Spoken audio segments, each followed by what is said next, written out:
todos, les habla Jimena del Instituto Alfa.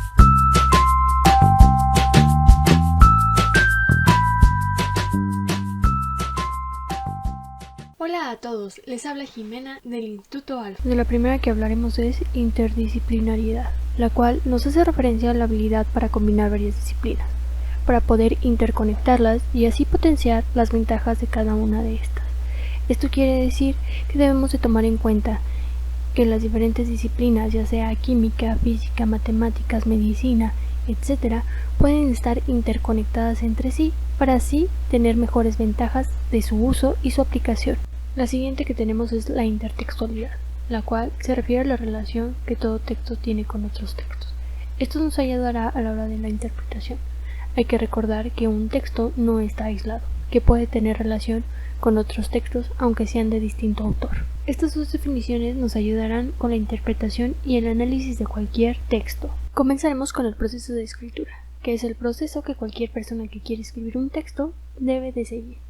Consta de 4 pasos, comenzando por el primero, que es planear, donde seleccionaremos nuestro tema, lo delimitaremos para poder contar con la menor cantidad de información posible, realizaremos la investigación y trabajaremos con fichas de trabajo. Después tenemos el segundo paso, que es el de escritura, que es donde desarrollarás tu escrito. El tercer paso es la revisión, que consiste en revisar ortografía, signos de puntuación, coherencia, cohesión, adecuación y disposición espacial. Este paso tiende a ser tedioso, ya que no solo es una revisión, sino varias para asegurarnos que el texto está listo para poder publicarse.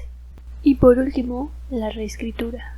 Una vez que el texto está corregido al 100%, podemos reescribir de manera correcta el texto. Con esto terminamos el proceso de escritura y nos pasaremos a las propiedades que debe tener todo texto. La primera propiedad de la que hablaremos es la adecuación, que es donde tomamos en cuenta a nuestro lector para seleccionar de manera correcta el tipo de lenguaje y el vocabulario que utilizaremos para que el texto sea comprendido por nuestro lector. No es lo mismo hablarle a un niño que a un adulto. La siguiente es la cohesión. Esta propiedad tiene que ver con la estructura y unidad del párrafo. Quiere decir que cada párrafo debe de estar bien estructurado para que sea entendido. ¿Cómo se logra? Evitando la repetición de palabras. Con esto podemos utilizar sinónimos, pronombres y conectores. La siguiente es la coherencia, la cual nos dice que nuestro texto debe de tener un hilo conductor. Debe de existir una progresión temática. Cada párrafo debe de tener relación con su párrafo anterior para que de este modo nuestro lector no pierda el punto de vista, sino que entienda de qué trata el texto.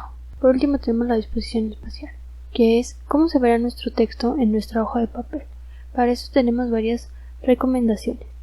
Primero, escribir con párrafos que midan de 4 a 8 líneas, que se utilice una sangría, que se tenga un título que se distinga de la demás parte del texto, que se respeten los márgenes, que se utilice una letra legible, que se tenga un espaciado de 1.5 centímetros, que se justifiquen los párrafos, que si existe una paginación sea en la parte derecha y que los títulos y subtítulos vayan con negritas. Nos pasaremos al texto científico.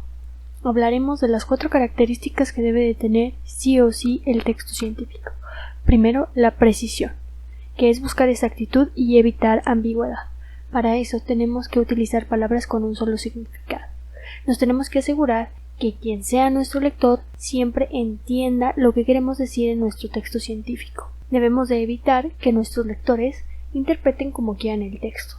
El texto debe de tener un solo significado. También debe de contar con objetividad. Las ideas que presentamos deben ser sin incluir las valoraciones personales. La siguiente es la claridad, ya que se busca que el mensaje sea comprendido por el lector. Por lo tanto, se pueden utilizar las redundancias, la reiteración de ideas y los ejemplos. Y por último, la universalidad, donde utilizando un lenguaje científico, el texto se puede entender en cualquier parte del mundo y en diferentes lenguas.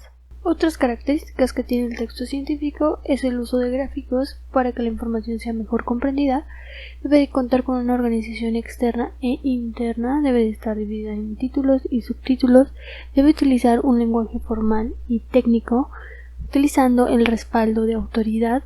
Todo lo que señale debe ser explicado, demostrado y comprobado. debe de emplear un código y un lenguaje más especializado y técnico para darle validez a la información. Hay que recordar que hay que indagar en las condiciones de producción de la obra para brindar certeza en la confiabilidad de la fuente. El texto científico puede ser de divulgación científica o especializado. Dependerá del público a quien va dirigido. Si hablamos de divulgación científica, va dirigido al público en general. Por lo tanto, debemos de tener cuidado con el lenguaje que utilizamos, ya que cualquier persona debería de entenderlo.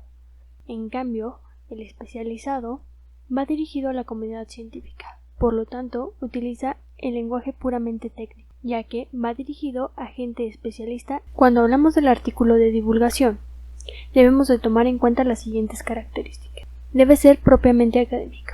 Esto quiere decir que su fin únicamente es académico. Debe contar con un lenguaje menos técnico debido a que está dirigido al público en general. Busca ser incluyente, presenta hechos y opiniones, debe contar con una estructura interna y externa y con el uso de imágenes. Con esto terminamos, sería todo y hasta la próxima.